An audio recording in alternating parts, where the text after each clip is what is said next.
Irmãos, bom dia a todos, que a graça e a paz do Senhor seja com cada um de vocês. Nós vamos trazer o ensino bíblico desta manhã, deste culto matutino, que está em 1 Coríntios, capítulo 7. Nós vamos ler dos versos 1 a 9. O tema que nós colocamos aqui como título é casar ou ficar solteiro? Uma pergunta. Nesses versos, Paulo vai tratar da pureza do casamento. Que seja uma bênção para todos nós. Amém? Vamos ler a perícope? Quanto ao que me escrevestes, é bom que o homem não toque em mulher. Mas por causa da impureza, cada um tem a sua própria esposa, e cada uma o seu próprio marido. O marido conceda à esposa o que lhe é devido, e também, semelhantemente, a esposa ao seu marido. A mulher não tem poder sobre o seu próprio corpo, e sim o marido. E também, semelhantemente, o marido não tem poder sobre o seu próprio corpo, e sim a mulher. Não vos priveis um ao outro, salvo, talvez, por mútuo consentimento, por algum tempo, para vos dedicardes à oração e novamente vos ajuntardes, para que Satanás não vos tente por causa da incontinência. E isto vos digo como concessão e não por mandamento. Quero que todos os homens sejam tais como eu sou. No entanto, cada um tem de Deus o seu próprio dom, um, na verdade, de um modo, outro de outro. E aos solteiros e viúvos digo que lhes seria bom se permanecessem no estado que também vivo eu. Caso, porém, não se dominem, que se casem, porque é melhor casar do que viver abrasado. Queridos irmãos, nessa passagem, espero que todos os irmãos sejam abençoados e edificados. Nós estamos na sequência da exposição da primeira carta do apóstolo Paulo aos Coríntios, e como você bem sabe, essa carta é oriunda de questionamentos que a igreja de Corinto fez ao apóstolo Paulo. Paulo estava em Éfeso e ele recebe essa lista de questionamentos dos coríntios. Pessoas vão visitá-lo, uma comitiva de irmãos vai visitar Paulo e faz uma série de perguntas a ele.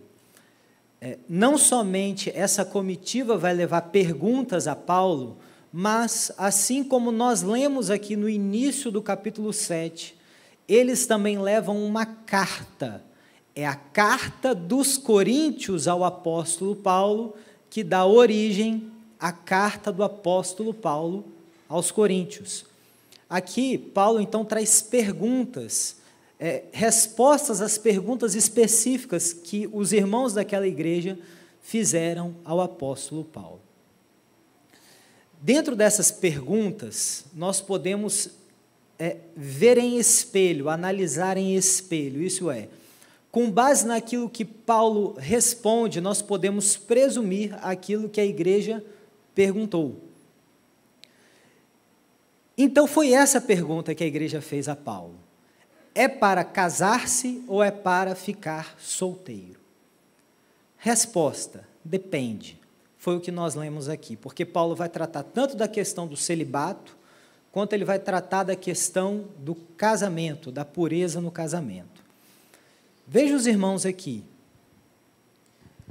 Nós temos que entender o contexto da igreja de Corinto e o contexto dos irmãos dentro da igreja de Corinto.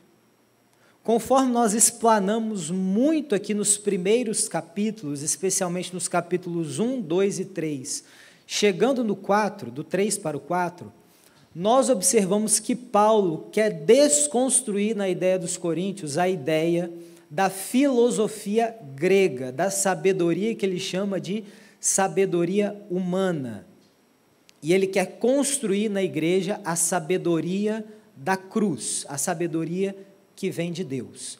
Sabedoria de Deus é a cruz de Cristo. É isso que Paulo vai falar. Porque estava entranhado naquela igreja o pensamento filosófico grego, dualista. Isso quer dizer, a matéria é má e o espírito é bom. Tanto é que nós vemos lá em 1 Coríntios capítulo 15, que Paulo vai tratar da questão da ressurreição dos mortos. Você vê que o problema de se colocar sabedoria humana dentro do entendimento das coisas espirituais é loucura, é isso que Paulo vai falar. Você vê que prejudica tanto o entendimento a respeito de evangelho, prejudica as relações no casamento e prejudica inclusive a concepção de ressurreição na vinda de Cristo. Era um entendimento que destruía o entendimento da igreja teologicamente, e com teologia ruim, a ética era ruim. A ação era ruim porque a cabeça estava com a teologia errada. Então, tendo feito esse início da carta para falar assim, o pressuposto de vocês é errado, o pressuposto válido é este, quer dizer, a sabedoria que vem de Deus, agora vamos destruir os pensamentos ruins para construir a verdadeira boa teologia para vocês. Então, dentro desse aspecto de entender que a matéria é má e que o espírito é bom, houve dentro da igreja de Corinto quem dissesse que o celibato, que o ser solteiro era algo compulsório, era obrigatório ficar solteiro. Mas também nós observamos que existem aqueles, que Paulo também vai precisar afastar essa ideia, muito provavelmente que veio dos judeus, que diziam que, na verdade, o casamento é obrigatório, que estar casado, que um dia constituir matrimônio, é o obrigatório. E nós observamos aqui que Paulo vai responder logo no início que não é assim. Quanto ao que me escrevestes, é bom que o homem não toque em mulher, mas por causa da impureza, cada um tem a sua própria esposa, e cada um tem a sua própria esposa e cada um o seu marido. Então, Paulo já faz uma distinção aqui, não. Vai haver quem são os casados, vai haver quem são os solteiros, os celibatários. Ele precisava, então, falar para esses grupos que nenhum dos dois estava certo em querer impor ao outro a necessidade obrigatória de casamento, a necessidade obrigatória de celibato, de ser solteiro. Bom, outra questão aqui que nós observamos é que Paulo está lidando com uma igreja que está situada em uma cidade que é extremamente corrompida moralmente. É uma cidade promíscua, caída. Nós já até falamos e explicamos aqui que lá havia cultos a deuses pagãos, romanos, gregos, em que uma forma de se cultuar a esses deuses era realização de relações sexuais ilícitas. Havia chamadas prostitutas cultuais, que tinham relações com os marinheiros, com as pessoas que passavam no porto da cidade de Corinto, que era uma cidade efervescente no comércio, cosmopolita, muitas pessoas passavam por ali. Então, Paulo está lidando com um pessoal que vive num meio muito corrompido. Isso é importante para nós entendermos o que Paulo vai explicar para a igreja. Outro ponto que Paulo vai falar para essas pessoas são expressões relacionadas assim. Ordeno não eu, mas o Senhor. Também Paulo vai dizer assim, digo não eu, não o Senhor. Então, há momentos que nós vamos ler a carta e pensar assim, Paulo está falando uma opinião pessoal ou Paulo está falando a respeito daquilo que é a opinião de Deus?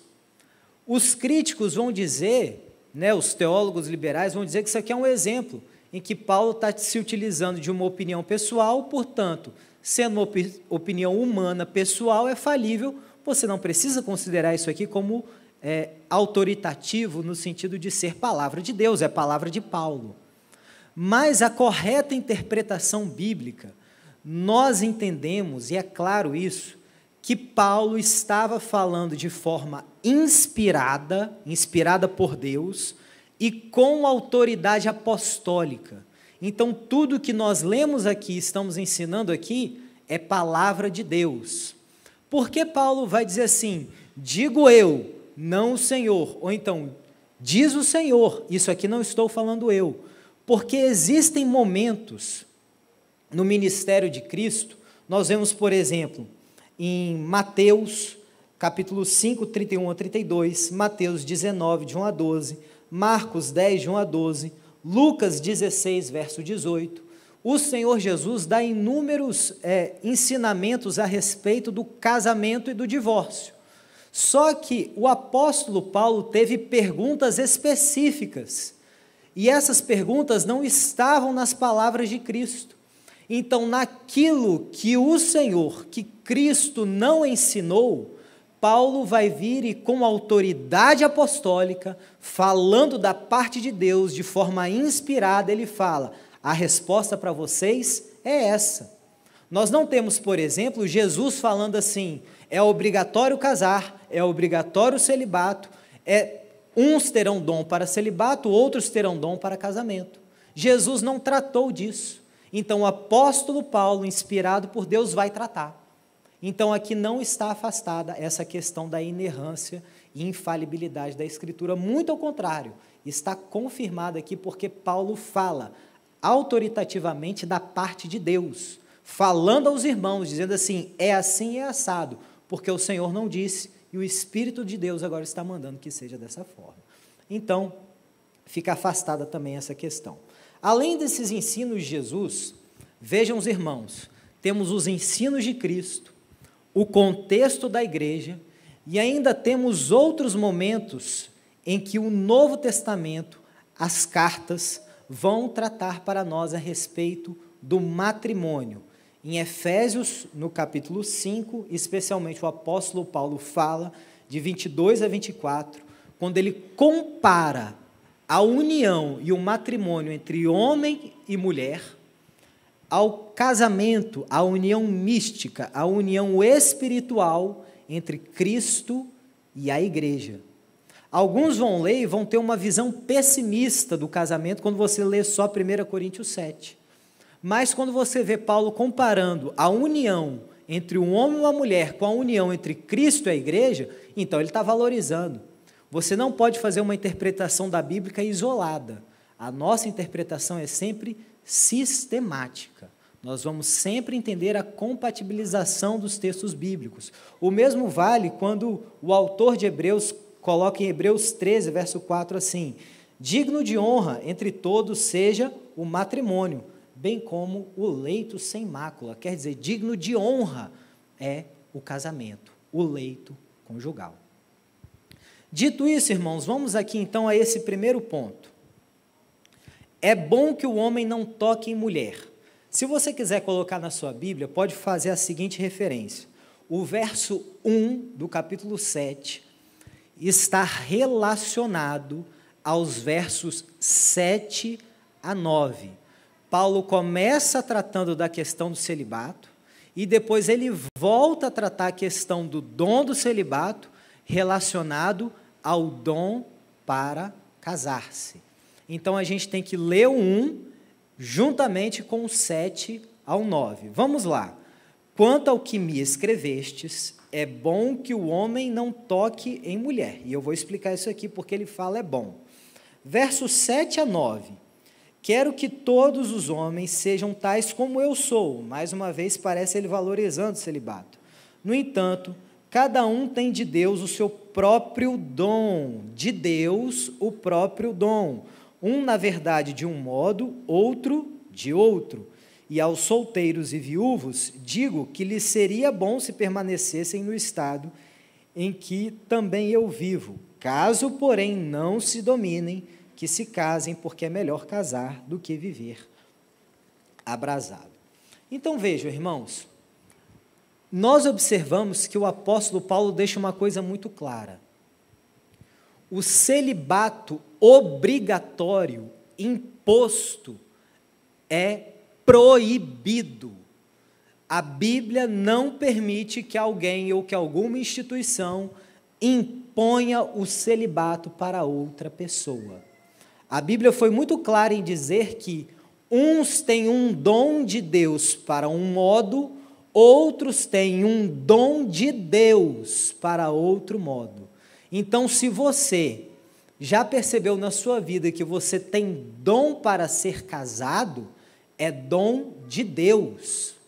Dom aqui é usado no original como carisma, a mesma expressão que é usada lá em 1 Coríntios 12, quando fala de dons de curar, quando fala, por exemplo, em Romanos, de dom de misericórdia, dom de socorro, quando fala aqueles dons, né, alguns espetaculosos ali de 1 Coríntios 12, carisma, dom para celibato, dom para casar-se, carisma também, é graça de Deus, é capacidade que vem de Deus para viver de um modo ou para viver de outro.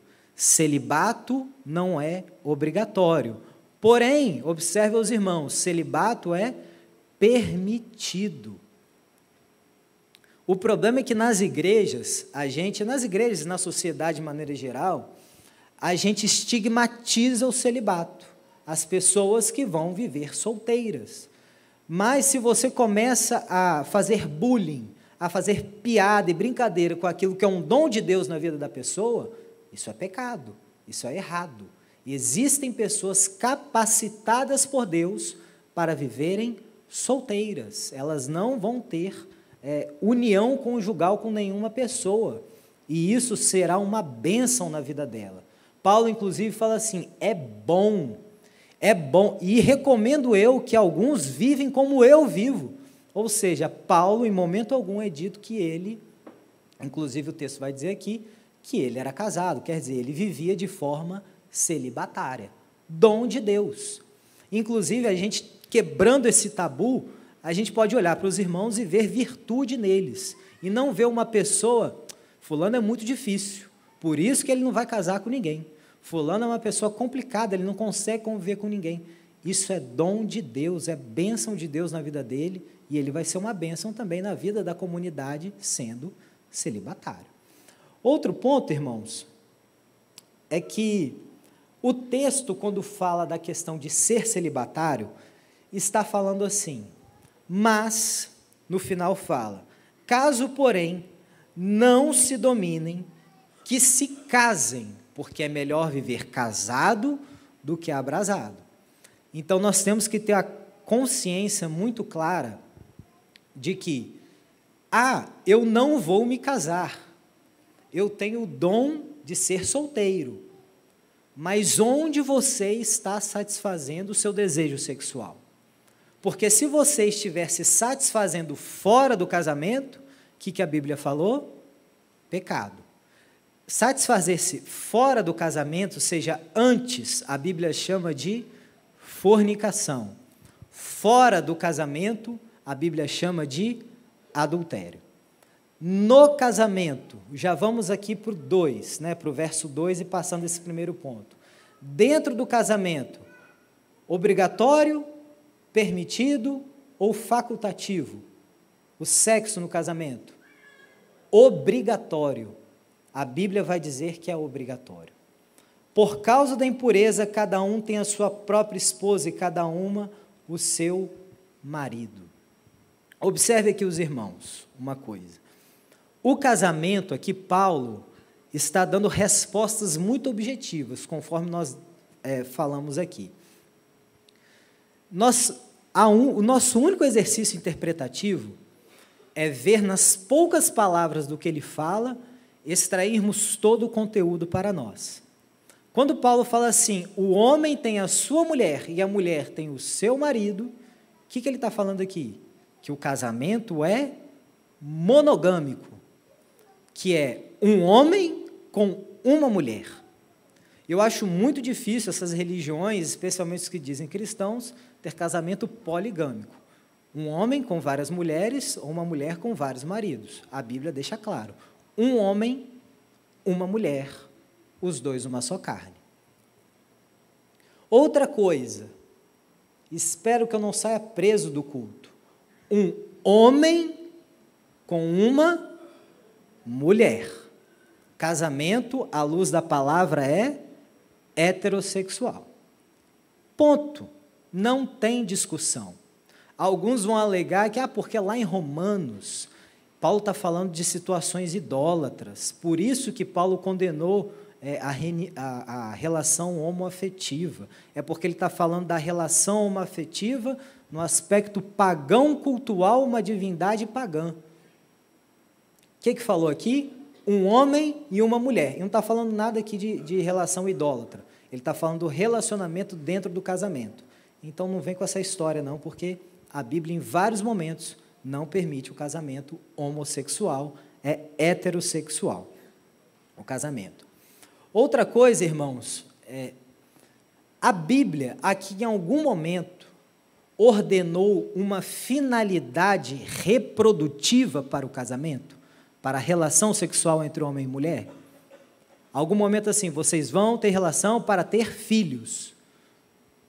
Eu não entendo porque que a igreja romana, alguns católicos mais tradicionais, conservadores, vão dizer assim, você não pode usar de nenhum método contraceptivo.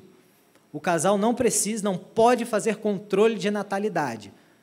Paulo falou o que aqui? Por causa da impureza, cada um... Cadê você falando aqui assim, você só pode ter relação com a finalidade de ter filho? Não tem. Então, quando você vai além do que a Escritura disse, colocando ordenanças que a Escritura não ordenou, isso fere o quê? Sola fide. Sola Escritura. Sola Escritura. Então, assim, se nós, irmãos, não tivéssemos a pregação de hoje, confio eu em Deus, e esse foi o brado da Reforma Protestante, se você abrir a sua Bíblia e ler sola Escritura, a Bíblia é suficiente. Nós podemos sim, porque o Senhor fala como um privilégio, eu vos darei pastores e mestres para ensinar a lei. O Senhor vai dar dons a homens que Ele vai capacitar para explicar a Escritura, mas conforme o brado da Reforma, sola Escritura. Nós não podemos colocar o que a Escritura não colocou. Então, esse negócio de colocar, não pode ter controle de natalidade do casamento, mentira, a Bíblia não está falando isso. A Bíblia está falando de satisfação de um desejo que Deus colocou no homem e na mulher. O problema foi que o pecado pegou algo bom, que Deus fez lá em Gênesis 1, Gênesis 2, chegou em Gênesis 3, aquilo que era bom, que era o sexo entre homem e mulher, o pecado veio e destruiu essa relação. E agora até com animal tem gente fazendo. Esse aqui é o problema, com objeto e seja lá o que for. O homem pegou, o pecado veio e destruiu algo que era bom e tornou em algo pecaminoso e ruim. Então veja, esse desejo que tem no homem e na mulher não é pecaminoso, mas a forma de realizá-lo, ele tem um lugar bom, um lugar seguro, um lugar abençoado para ele ser realizado. É dentro do casamento. Outro ponto, irmãos, é que o apóstolo Paulo fala assim, o marido conceda à esposa o que lhe é devido, semelhantemente a esposa ao seu marido. Aqui a Bíblia está falando de dívida. Então, observe os irmãos, sexo é dívida no casamento.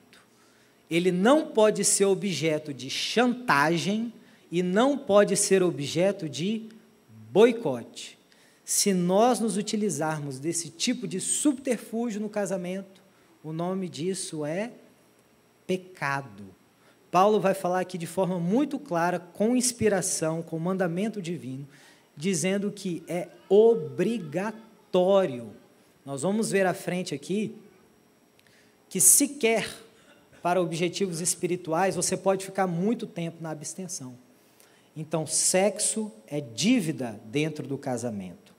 Outra coisa é que a ausência de sexo, portanto, é pecaminosa dentro do casamento. Nós, quando começamos a pesquisar sobre isso, alguns comentaristas bíblicos vão dizer assim, homem e mulher têm direito assegurado por Deus de desfrutarem da plenitude da satisfação sexual no contexto sacrossanto do matrimônio. É direito sagrado do cônjuge. Louvado seja Deus por isso, porque Deus nos deu um lugar seguro para realizarmos essa satisfação que Ele mesmo colocou em nosso coração, em nossas vidas. Observe, irmãos, verso 4. Verso 4 ainda vai dizer assim: a mulher não tem poder sobre o seu próprio corpo, e sim o marido. E também, semelhantemente, o marido não tem poder sobre o seu próprio corpo, e sim a mulher. Isso aqui também é um tapa de luva naqueles que vão dizer: a Bíblia é machista, o apóstolo Paulo é machista. Dentro desse contexto que, se Paulo tivesse só falado que o homem tenha poder e domínio sobre o corpo da mulher, 99% da sociedade ia dizer assim: parabéns, Paulo, muito bom, certíssimo. Os judeus iriam aplaudir, as sociedades iriam aplaudir. Mas veja o que Paulo fala 2000 anos atrás: que a mulher tem poder sobre o corpo do marido. Isso aqui era avançado, mas é santo. Isso aqui é avançado, né? Parece à frente do seu tempo, porque é. E é por isso que a Bíblia não precisa ser atualizada. Lá atrás, Deus já havia falado da mutualidade de direitos no casamento. Homem e mulher têm igualdade de direitos conjugais. A mulher tem direito ao corpo do marido e o marido tem direito ao corpo da mulher. O grande problema, irmãos, é quando você tem que trazer exigência. Quando o casamento chega naquele ponto em que o homem tem que exigir a relação da mulher, a mulher tem que exigir intimidade do marido, já saiu disso do que a Bíblia fala. Porque às vezes as pessoas vão sair do culto hoje, o marido vai chegar em casa preparado, né? Vem cá que o seu corpo é meu, se prepara. Vocês já estavam pensando, né? Mas assim, o que a Bíblia está falando é que no casamento é um local para você se doar ao outro. É um local onde você vai fazer o outro feliz, você vai satisfazê-lo. Então veja que já há uma proatividade do cônjuge na satisfação do outro. Quando já há necessidade de exigência, aí o casamento já está precisando ser restaurado por Deus. E eu quero depois tratar sobre isso com vocês. Então veja, existem casais que precisam ter essa consciência, que precisam dessa restauração no casamento, mas que um tenha sempre muito claro na sua mente: eu tenho que me doar ao outro. Antes que venha a necessidade, eu já satisfiz o meu cônjuge, eu já estou junto do meu consorte, é meu companheiro e eu desejo fazê-lo feliz. É isso que Deus deseja para as famílias. E como último ponto aqui, irmãos, dessa lista de respostas que Paulo traz dentro dessa perícope, ele vai dizer assim: não vos priveis um ao outro, salvo talvez por mútuo consentimento por algum tempo. Guarda tempo aqui se quiser marcar na sua Bíblia. Para vos dedicardes à oração e novamente vos ajuntardes, para que Satanás não vos tente por causa da incontinência. Isso vos digo como concessão e não por mandamento. Privação de sexo no casamento é concessão ou é mandamento? Concessão. Você vê que o apóstolo Paulo deixa claro aqui que não é algo para se fazer.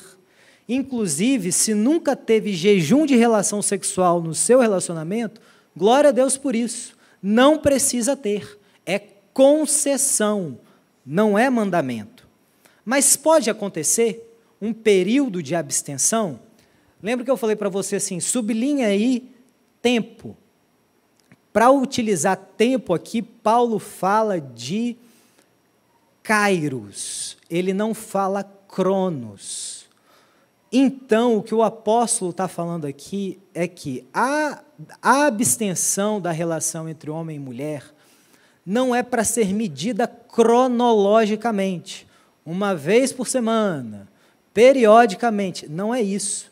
O que ele está falando é, quando houver uma necessidade excepcional, que ele não vai colocar tempo, mas que é excepcional, uma necessidade específica, para um momento específico, aí pode haver abstenção.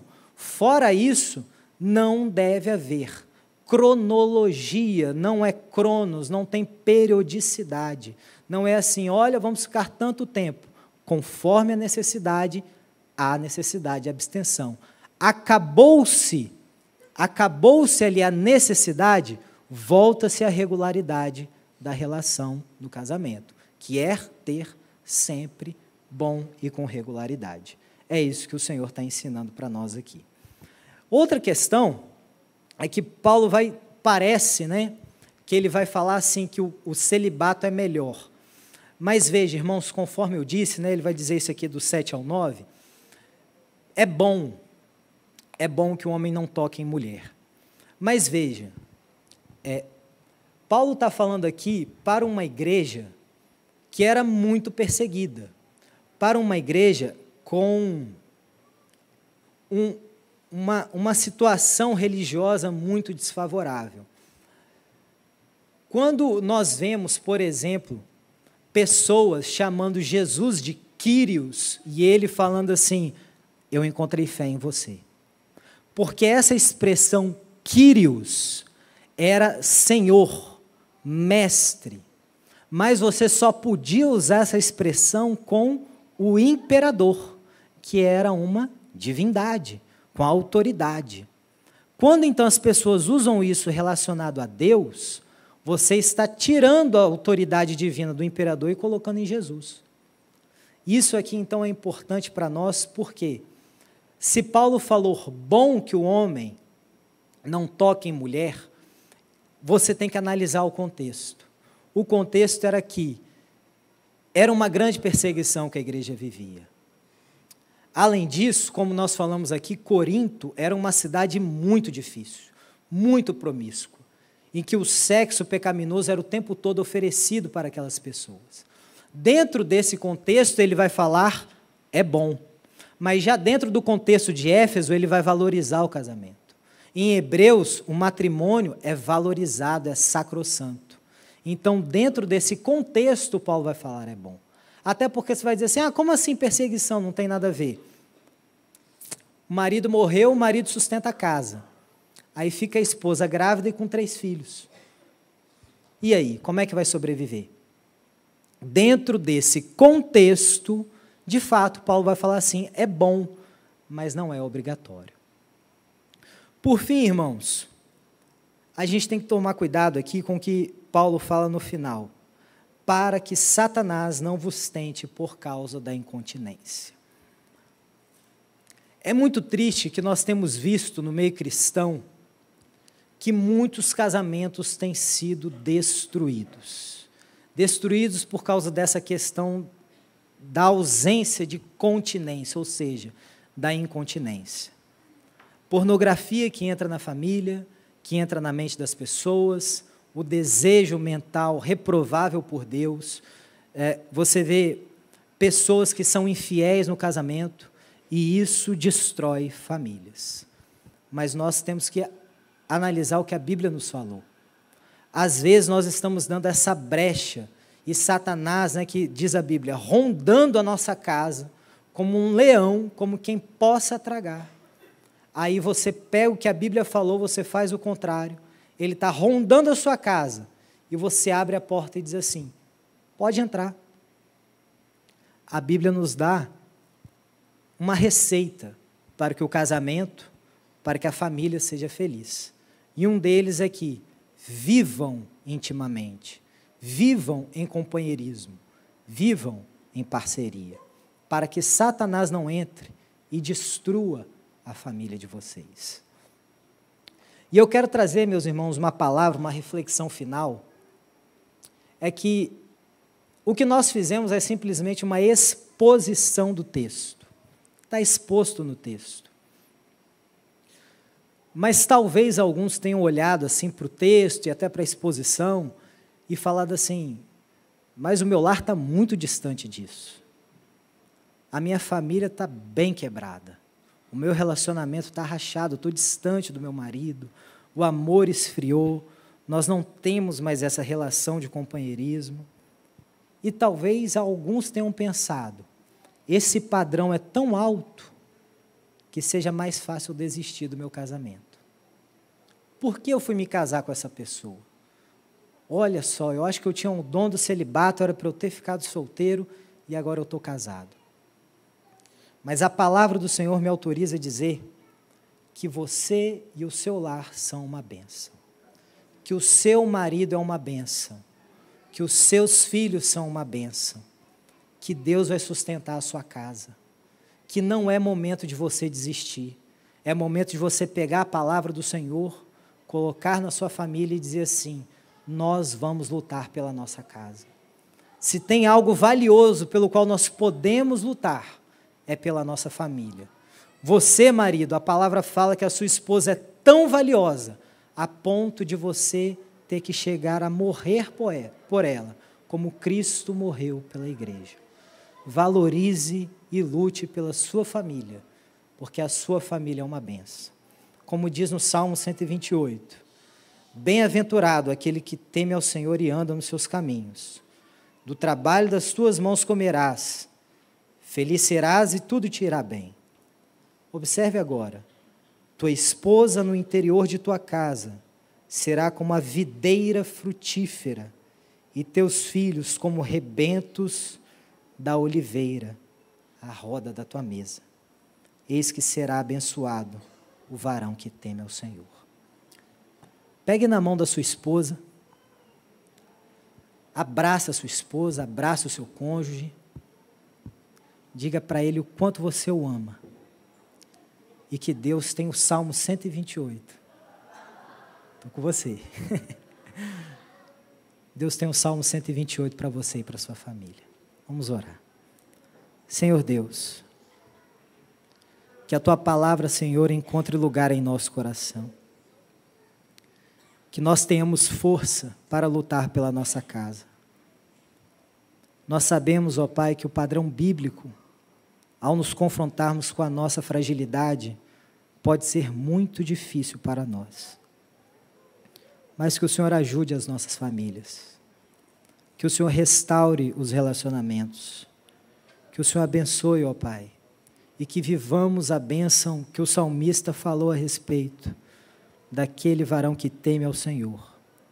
Que as nossas esposas sejam como videiras, trazendo alegria e paz para a nossa casa. Que os nossos filhos, ó Pai, como ramos de oliveira, sejam cheios do Teu Espírito. Sejam bênção na Tua casa e na nossa família. Nós oramos, Senhor Deus, sustenta, ajuda. Que na nossa fraqueza o Senhor encontre forças. E que as famílias sejam restauradas por Ti. Abençoa, Senhor Deus, os casamentos. Sustenta as famílias que estão em frangalhos. Traz reunião, Senhor. E que o nome do Senhor seja glorificado em cada família que ouve esta oração e que faz este pedido nesse instante. É a nossa oração, Senhor, no nome de Jesus. Que a graça do Senhor Jesus, que o amor de Deus Pai e que as consolações do Espírito Santo sejam convosco, amada igreja, hoje e sempre. Amém.